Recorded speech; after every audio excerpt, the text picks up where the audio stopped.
Astaghfirullahaladzim, astaghfirullahaladzim, astaghfirullahaladzim. Alladzi la ilaha illa huwal hayyul qayyum wa sallu ala ma nawa bihi syekhuna. Al-Fatihah. A'udzubillahi minasyaitonir rajim. Ghairil maghdubi 'alaihim waladdallin. A'udzu billahi minasy syaithanir rajim. Bismillahirrahmanirrahim. Alhamdulillahi rabbil alamin. Wassalatu wassalamu ala asyrafil anbiya wal mursalin sayyidina wa nabiyyina wa maulana Muhammadin wa ala alihi wa sahbihi ajma'in. Subhanaka la ilma lana illa ma 'allamtana innaka antal alimul hakim wa la haula wa la quwwata illa billahil aliyyil azim al azizil alim adada kulli harfin kutiba wa yuktabu abadal abidin wa dahrat zahirin radhiyallahu anna wa ankum wa 'anil muslimin wa qala radhiyallahu an. Sabda Nabi sallallahu alaihi wasallam, talabul halali wajibun ala kulli muslimin. Menuntut yang halal itu hukumnya fardu atas tiap-tiap orang Islam. Sebagaimana telah kita ketahui bahwasanya yang kita cari dalam hidup ini adalah rezeki yang halal. Dan untuk kuat pendirian kita mendapatkan rezeki yang halal, kita harus mengetahui bahwasanya sugih dan miskin itu sama, pujian dan hinaan itu pun sama, tidak ada perbedaan antaranya. Bukanlah orang sugih itu mulia dari orang miskin, bukanlah pula orang miskin hina daripada orang sugih. Bukan pula pujian itu sesuatu yang lebih mulia daripada hinaan, dan orang yang dihina tidaklah menjadi hina dan lebih hina dari orang yang dipuji. Namun kita sudah sama-sama tahu, kita hidup kadang menuntut ilmu. Maaf, sekolah SD, SMP, SMA, kuliah, pegawai,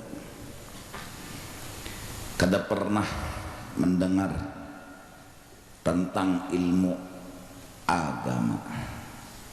Akhirnya masuklah ilmu-ilmu nang kada bujur ke dalam diri kita, tertanam di hati kita, baik sugih pada miskin, baik dipuji pada dihina. Hari demi hari berikit ilmu itu dalam otak dan pikiran kita, sehingga kita pun menginginkan sugih, takutan miskin, mencari puji-pujian, menghindar dari hinaan. Itu yang terjadi. Dan kebanyakan kita kayak itu, punya otak, punya ilmu, punya pendapat.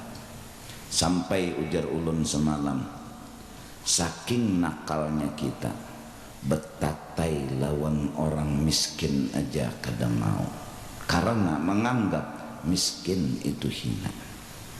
Betatai lawan orang miskin kada hakul, berkumpul sama orang miskin kada mau. Bahkan dalam undangan resepsi pernikahan pun dipisahkan antara orang kaya dengan orang miskin, antara orang pejabat dengan rakyat biasa. Tertanam di hati kita ada perbedaan antara sugih dengan miskin. Tertanam di hati kita ada perbedaan antara pujian dengan hinaan. Hingga akhirnya itu apabila menguasai otak kita, pikiran kita, itu yang bikin kada tenang. Itu aja. Jadi orang-orang yang berkeluh kesah, sakit hati, pusang, meungut, pikiran ngedal karuan, guring tapi kakaruan ujar orang ini heng oon tapi pintar. Satu aja ilmunya nang masuk ke otak tuh salah, merasa sugih bagus pada miskin, lalu becari sugih, behimat siang malam pagi sore nang dicari itu sugih, karena tahu lagi halal kah haram kah subhat kah kukut berait. Kenapa? Nang penting sugih. Inya merasa bahwa sugih bagus pada miskin. Berhasil juga sugih bisi duit misalnya 600 triliun misalnya, ini misal banyak bisi duit, tapi tekutang tetap sama miskin. Padahal hamba yang miskin ya belum datang, apalagi datang bebujuran. Hamba yang nyanyi belum ada kelihatan tekutan. Nah, rasa tekutan di dalam hati itu maka menghilangkan rasa bahagia. Seandainya persennya 40 ya atau sampai 50% ya tekutan itu datang, 50 itu pang bahagia hilang. Paling kada kita kada sempurna bahagia, kada tenang hidup, pusang hati, gelisah, kada kekaruan pikiran, karena ada nang ditakutani. Kenapa gerang? Teingkuti ilmu sasat, itu aja sebabnya. Kayak itu juga bubuhan nang gila pujian dah. Wah bila nang sudah menampilkan diri itu kolerlah kayak apa cara supaya dapat pujian dan jangan dihina, itu pang sudah. Jangannya jadi muajin loh kayak apa secara supaya dipuji orang, kayak apa jangan kada dihina. Jadi imam itu juga tak nang kayak apa aja pokoknya yang dipikirkannya nang di utaknya kayak apa dapat pujian, kada hakun dihina. Itu pang utak. Selalu kayak itu, sehari-sehari bertambah dan bertambah dan bertambah. Nah, sehari-sehari. Waktu orang memuji nih bertaan, inya masih takutan dihina orang. Berhati-hati benarnya. Nah, rasa takutan itu sama menghilangkan bahagia orang yang dipuji. Nang hendak sugih takutan miskin, nang hendak pujian takutan hinaan, uyuh hidup. Nang dicari sugih, nang ditakutani miskin, uyuh munah dapat juga. Nang dicari pujian nih kayak apa caranya indah dihina, munah dapat juga. Kada berataan orang memuji, ada tuh nama hina. Kada berataan orang menyanjung, ada tuh kayak nang mahapak. Lalu uyuh, apa caranya berpikir? Memang kada ada cara, bahwa pasti hidup di dunia ini nangaran manusia ada yang memuji, ada nama hina. Nangaran manusia ada nang miskin, ada nang sugih. Kalau hendak sugih berataan uyuh ujungnya, artinya kada ada nang berhasilnya, lapah, lalu letih, lalu jarang ini jenuh hidup. Jenuh apa? Iyalah bahasa Banjarnya jenuh itu apa tak? Muyak kai mun kada pernah berhasil, kada pernah mendapatkan nang dituju. Walaupun dapat, takutan masih ada, takutan tuh masih ada, jadi kada mau pernah berhasil hidup. Nah justru itu hanya satu yang bisa menyelamatkan kita, dan itu jawaban yang benar. Ilahi anta maksudi wa ridhaka matlub. Yang kita cari adalah ridhonya Allah. Itu yang bikin kita tenang. Biarpun miskin, asal ridho Allah ada, kita wani menghadapi hidup.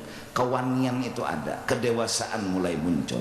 Dulunya kekanakan banget, bila sudah sugih bah kelakak-kelakak tertawa, tapi takutan juga miskin. Apalagi pas bebujuran miskin, ngaraninya hamuk, heng, mungut, bahkan masuk ke diskotik, minum minuman keras, manganak lalu tuh bang, kada ada pegangan, kada ada. Bawa kawan ke sini, bawa kawan ke situ, kenapa gerang? Ainya kekanakan, kada ada pedoman, kada ada pegangan. Nang gila pujian pas kena dihina oleh orang, turun martabatnya, uman nangaran inya hamok, heng camuh utak ada nang gilaan, ada nang gilaan, bangkrut timbul ketawa terus, baju kuning tasbih kayak kedondong, bejubah heng gilaan, maka jadi imam di masjid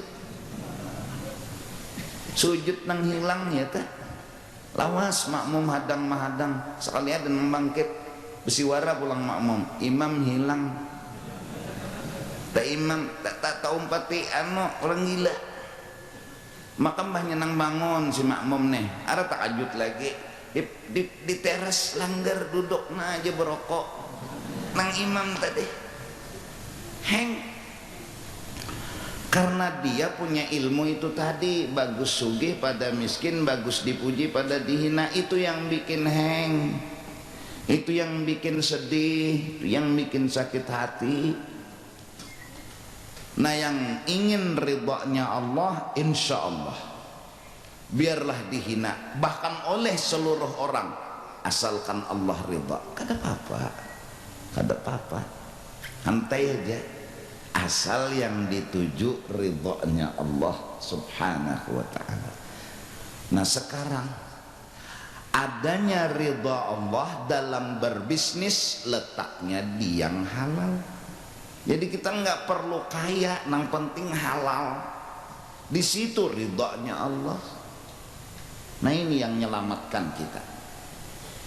Seandainya para pembisnis, para pengusaha yang berusaha dari pagi sampai sore, yang dicarinya adalah ridhonya Allah, dan di dalam halal di situ ada ridhonya Allah, insya Allah dia mampu bertahan sekalipun krisis ekonomi. Nggak masalah. Krisis tapi Allah ridha, yang nggak masalah. Sedikit dapat rezeki hari ini misal 1.000 tapi halal, di situ ridhonya Allah, yang nggak masalah. Jangan dicari-cari masalah kalau masalah nggak ada. Jangan dibikin-bikin masalah kalau masalah memang nggak ada. Kalau nggak ada masalah dibikin masalah, itu namanya bukan orang dewasa, kekanakan. Nak bola hual aja kelakuan. Nang bubuhan di toko nila mendasar bujur mencari ridhonya Allah, pasti senang bila dapat yang halal. Biar sedikit kenapa? Nah lalu datang kita kadang-kadang ngaran utak sasat, utak nih sasat, guru ya, adakah guru penglaris? Kita dikuasai oleh sebuah perasaan bagus sugih pada miskin. Ini kita kada sadar dikuasai itu. Buktinya kita sedih bila miskin, buktinya sedih kita bila kada payu. Aturnya santai aja muhanya, entas beh di tangan senyum menjamun kada payu. Ada aja nang guru penglaris minta pengguru aja, bari oleh guru andak dilaci, sok hari 2 hari 3 hari sampai sebulan kada payu jua. Iya inya kesesangkalan karena memang dia pegang ilmu sesat. Apa ngomongnya? Bunguli guru. Bunguli guru ini. Kenapa? Ya karena ilmu sesat tadi di otaknya dia, keracunannya dia. Kada lagi pandirnya tak atur. Nah ini. Nah jadi bubuhan kita Islam maksudnya. Kita orang yang harus kaya dengan pendirian, bukan kaya dengan harta. Enggak harus. Masjid terbangun bukan karena orang kaya, tapi karena kebersamaan. Insya Allah pesantren akan terbangun bukan hanya sebatas orang kaya, tapi karena kebersamaan. Islam suka kebersamaan. Sama-sama aja bangun jalanggar seminggu tuntung asal nang semennya, ya kan, nang batunya, ya kan, nang keramiknya, asal kayak itu bertahan bersatu. Nah nang menggawi-gawinya sama-sama tuntung, tapi hanya mengharap sugih babilah hadang-hadang tahadangi hadangan.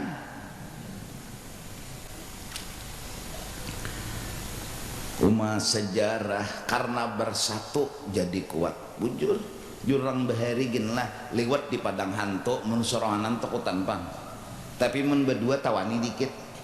Namun bertiga wani, amun beribuan hantunya nang takutan.